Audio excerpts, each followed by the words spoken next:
We wanted to get a better sense of how people in Russia were actually thinking about this war, so we sent OAN investigative reporter Pearson Sharp to the front lines. He traveled to the Donbas region. He met with people fighting the war. He met with the neighbors and the people impacted inside of Russia. He has safely returned and joins us now. So Pearson, when we talked to you last, it was from a hotel room inside of Russia, and you said there was a lot of the story that Western media wasn't telling. Exactly.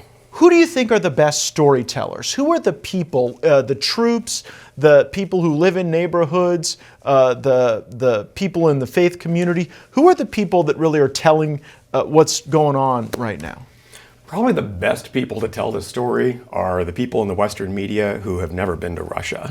They often have the best perspectives, and they really seem to understand what the people living there really want and what they really feel. That's kind of what you would expect, right? Not really. No. So yeah, we went to Donbas, we went to Donetsk, we went to a bunch of the little towns in that area, specifically one called Gorlovka, which was, I think I talked about it last time we spoke, was very powerful. And there was an absolutely destroyed building, just bombed out, and one half of it was left standing. And there was a single resident who lived there, and he came down and talked to us.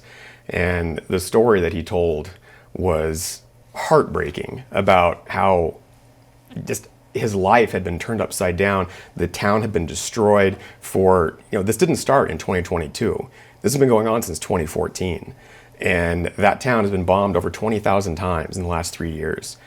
This is daily life for them, and they're just trying to recover. And the incredible part of talking to all of them was just how hopeful and optimistic all of them were about the outcome and about what they expected to happen. It was really inspiring to see them continue. What do they think will happen? Well, a lot of them think that this is going to be a military resolution. A lot of them think that Putin is going to go straight into Kiev eventually.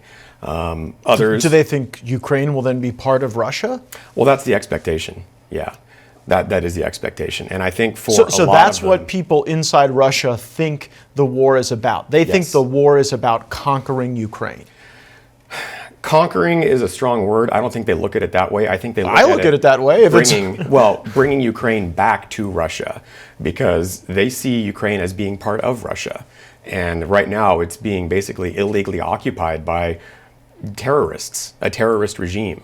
All of these people used to live in the area known as Ukraine, and they said that during that time, they had no pensions, they had no electricity. I mean, the supplies were very intermittent, and they were being terrorized by this regime, as they called it. And again, I have to point this out.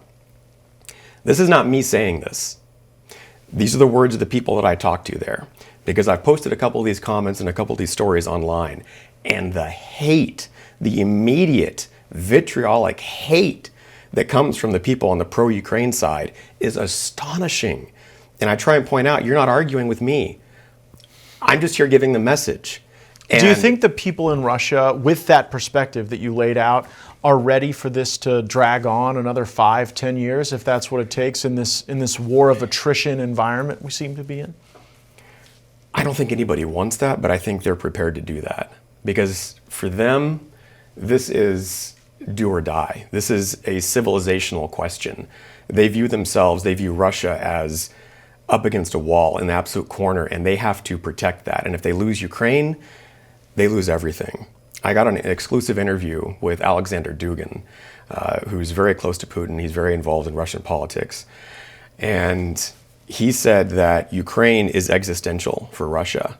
He said, we have to have Ukraine. It's not a question. We do or we don't. And he told me in our interview, if it appears that Russia is losing the war in Ukraine, we will use nuclear weapons. That is terrible. We hope that never happens. Of course not. We have watched the nuclear posture of Russia change. We've been paying very close attention to that. Those all seem like very troubling things to us.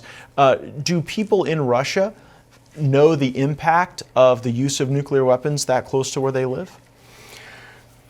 That's a great question. I don't know. Does anybody understand the consequences of nuclear weapons? But the way they view it is, if there's no Ukraine, then there's no Russia. And if there's no Russia, then there's no world.